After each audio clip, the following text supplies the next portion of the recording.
faire un boom, un petit boom. Je vois ça dans tous les... D'accord. Il y a le cap de fin aussi. C'est ça, ouais. On peut le faire à la fin aussi. Non, mais...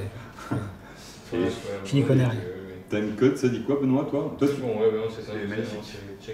D'accord. Ok. Donc, interview d'Étienne Courget, première.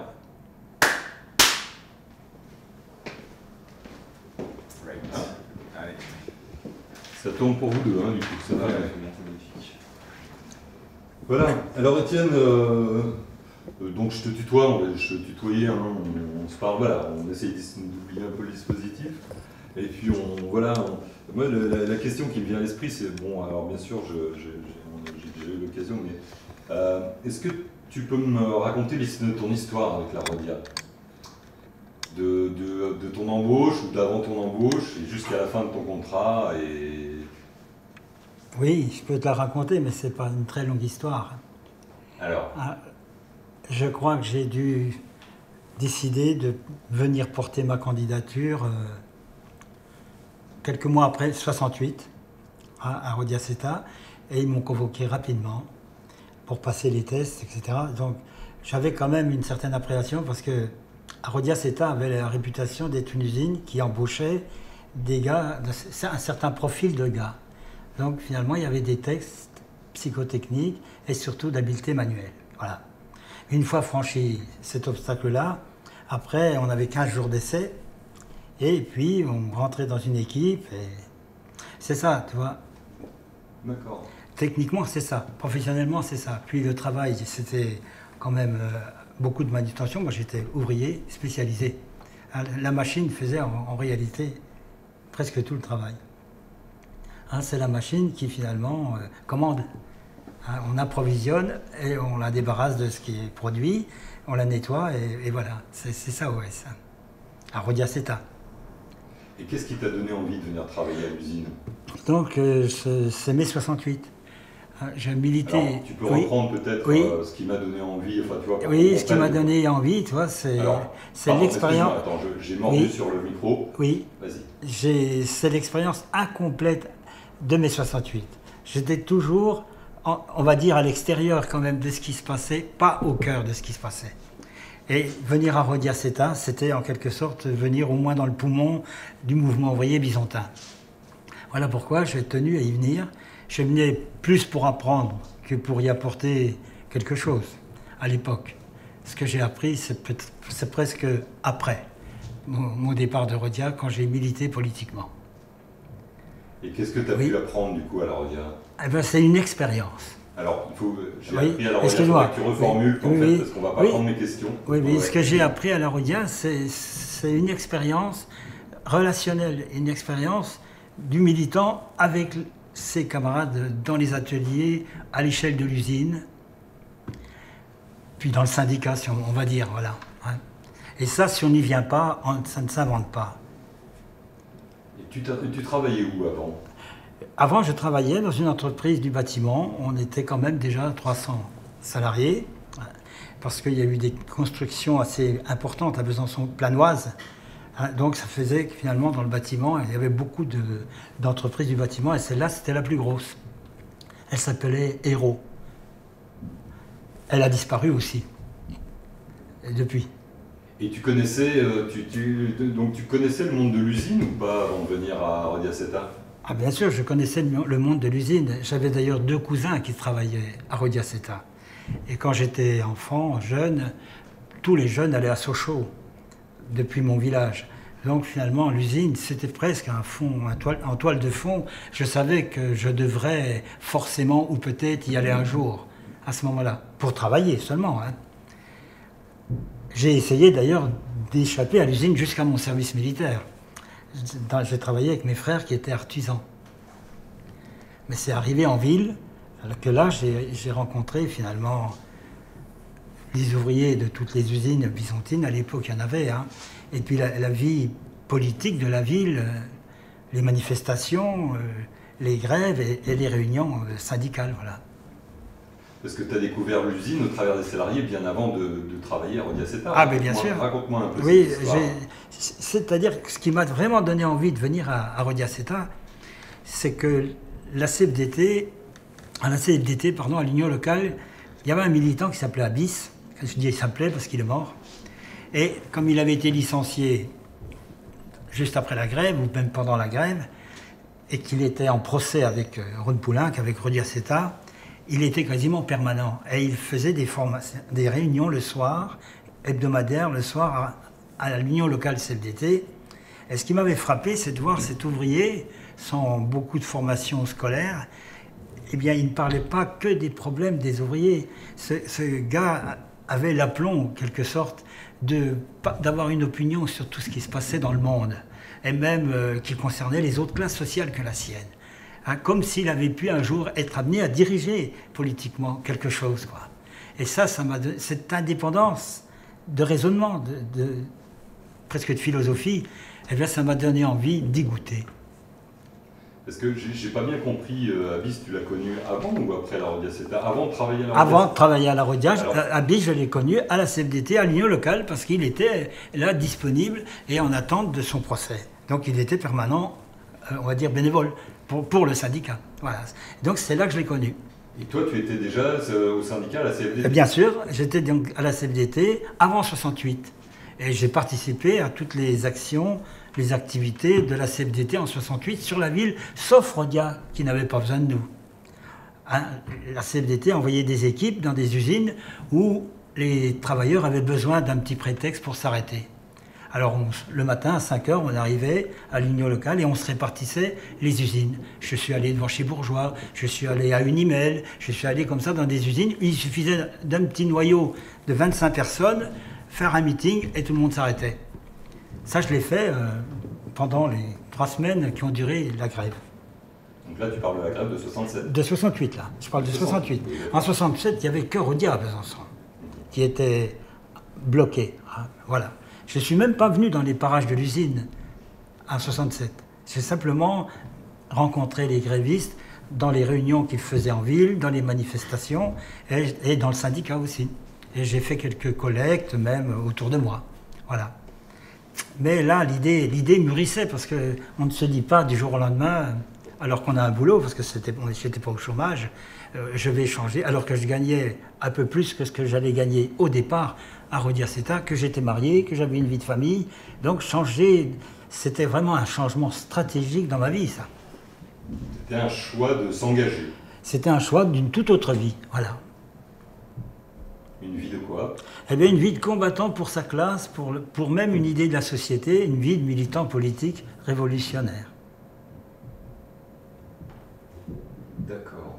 Et donc, du coup, c'est ça, la plupart des ouvriers venaient à la Rodi Asseta parce que c'était c'était l'usine la mieux payée. C'était un petit peu la nouvelle usine qui embauchait à tour de bras et qui payait bien ses ouvriers. C'est un petit peu ça qui attirait les ouvriers quand même à l'époque. Rodi Asseta, on ne peut pas dire qu'elle embauchait à tour de bras, parce que si tu enlèves tous les personnels administratifs, etc., des bureaux, il y avait quand même, en gros, 2000 ouvriers non qualifiés, plus les ouvriers de l'entretien. Ce n'était pas une grosse unité comme Peugeot. Peugeot embauchait à tour de bras. Il faisait même venir des gens d'ailleurs. Rodia embauchait, mais déjà des gars qui avaient travaillé, par exemple, dans une usine à papier, qui fabriquait du papier à Novillard. Ces gars-là, ils avaient déjà l'habitude des équipes. Il y en avait beaucoup qui étaient passés de Novillard à la Rodi Asseta, par exemple. Et puis, elle embauchait même assez largement dans les villages alentours.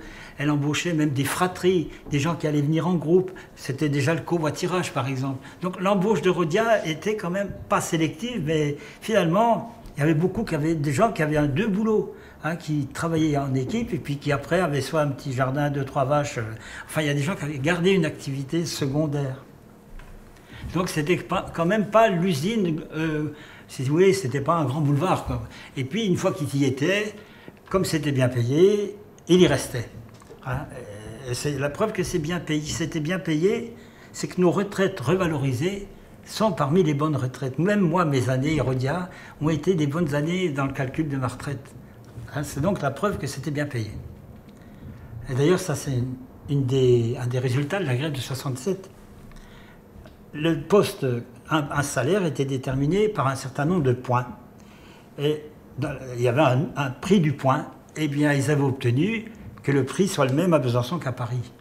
C'est-à-dire qu'il n'y avait pas comment je pourrais vous dire, il n'y avait pas des zones où les points valaient moins qu'ailleurs. Et ça, cette unité de la valeur du point, c'était une grande fierté, une de leurs fiertés.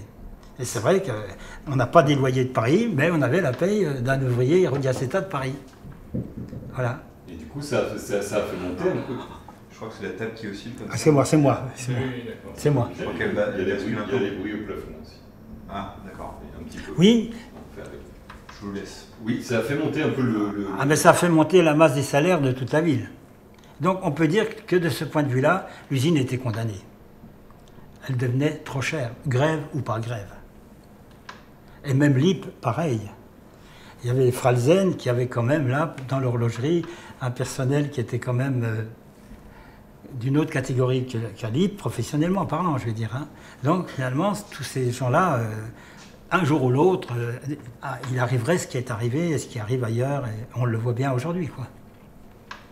Et donc là, vous entrez à Rodiaceta Voilà. et vous apprenez un nouveau métier. C'est pas vraiment un métier. On apprend à travailler dans ce cadre-là, c'est tout. Hein. Après, j'ai jamais pu me faire valoir de ce que j'avais fait à Rodia. Par contre, le bâtiment, c'était un métier et je m'en suis resservi après, quand j'ai traversé des périodes de chômage. Eh bien, j'ai été obligé de faire de l'intérim et je suis même revenu retravailler dans les locaux de Rodiaceta parce qu'il y avait une société qui avait des box d'exposition de salles de bain et je suis venu tapisser ces box. Et le gars qui m'attendait était sidéré de me voir tapisser comme un professionnel, alors qu'il s'attendait à trouver un intérimaire qui allait se débrouiller, mais voilà.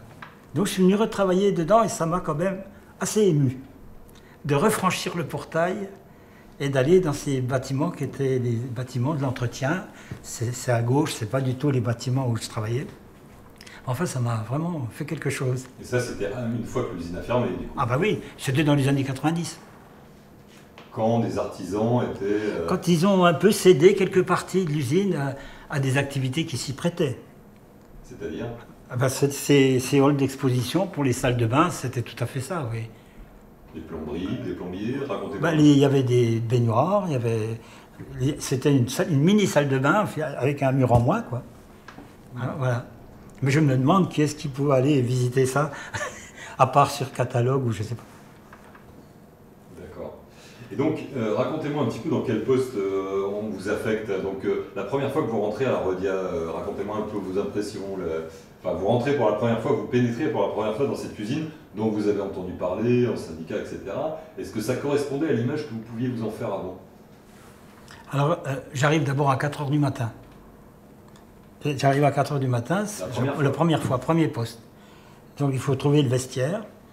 Et là, on était, je crois, attendus à l'entrée. Un gardien nous a conduits à notre vestiaire. On devait avoir un papier quand même avec notre affectation. Une fois le vestiaire trouvé, la combinaison, parce qu'ils fournissaient les vêtements. Donc j'ai essayé de trouver mon atelier qui s'appelait le TE1. C'est l'atelier d'étirage de Tergal, qui est au rez-de-chaussée. Mais là, ce qui m'a frappé dans le couloir avant d'entrer, c'est le bruit. Alors là, c'est un ronflement fantastique. Et puis, les gars arrivaient. Les gars arrivaient un quart d'heure, 20 minutes avant le poste. Et donc déjà là, l'ambiance, c'est facile de prendre l'ambiance, quoi. Et puis, ils savaient qu'on arrivait, on était deux. Et d'ailleurs, je peux vous dire que j'ai été le dernier embauché. Mais je l'ai appris il n'y a pas très longtemps. C'est mon chef, mon contremaître qui me l'a dit lorsque je suis allé à l'enterrement d'un de mes anciens camarades. Donc on est arrivé à deux, et là on fait un peu connaissance, il y a le pointage, hein. On a un petit carton, on pointe, et puis avant d'entrer, on bavarde, et ensuite on se présente au contremaître. Et le contremaître nous a conduits vers une machine où on allait faire nos premiers essais. Donc d'essayer de prendre un fil et de le lancer, c'est-à-dire de le faire partir d'une grosse bobine qui arrivait de la filature en haut de la machine, le faire passer sur des organes qui ont des particularités, soit de tourner vite, soit de chauffer. Enfin, il faut que le fil s'allonge, sans se casser. Et ensuite, on l'attache sur une bobine en bas qui a un nom, un COPS, hein, spécial, et puis hop, c'est parti comme ça. Et donc, on fait le quart d'une machine à la fois. Mais ça, quand on est entraîné, hein. Parce qu'en réalité, le quart d'une machine, c'est 20 minutes. Et la machine tourne. Et je ne sais plus combien il y a de bobines sur un quart de machine belge. La machine, c'est un peu le restaurant, là. Donc, vous voyez, un quart. Un quart, un quart, un quart, voilà. Ce que vous appelez un quart. De la machine, de la distance, quoi. Vous voyez, Un quart, oui, un quart des bobines, quoi. Chacun, vous gériez chacun un quart des machines. Puis on fait tous un quart à la fois. Un quart de quoi? De bobines. Ah oui, un quart de machines. De machines, voilà. Et D'accord. puis, vous pouvez reprendre peut-être... oui, donc on travaille sur... Elles sont divisées en 4. On fait un quart, et puis ensuite on revient à faire le deuxième quand il est programmé. Comme ils partent les uns après les autres, ces quarts, finalement, ils s'arrêtent les uns après les autres. Parce que ce qui va déterminer la distance de fil sur un COPS, c'est le temps pendant lequel il tourne. Et il faut que les COPS soient à peu près de la même grandeur, la même distance. Sinon, sur le métier à tisser, il y en a qui vont s'arrêter avant les autres et il va y avoir un déchet considérable. Donc après, ils ont fait des machines qui s'arrêtaient et qui partaient en même temps, enfin, où tous les COPS partaient en même temps. Mais ça, c'était les dernières machines dans l'atelier qui s'appelait le TE5, qu'on voit là encore. D'ailleurs, qui n'est pas en ruine. Il y a des choses dans le TE5. Enfin, c'est en face de la vieille usine. Hein.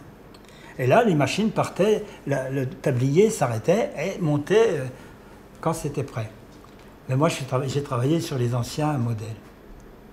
Et donc, c'est une usine qui ne s'arrêtait jamais? Voilà, c'est ce que j'allais dire. Cette usine tournait en ce qu'on appelait le feu continu. L'usine ne s'arrêtait ni le dimanche, ni la nuit, ni les jours de fête, ni le nouvel an, enfin, elle s'arrêtait que lorsqu'il y avait une grève.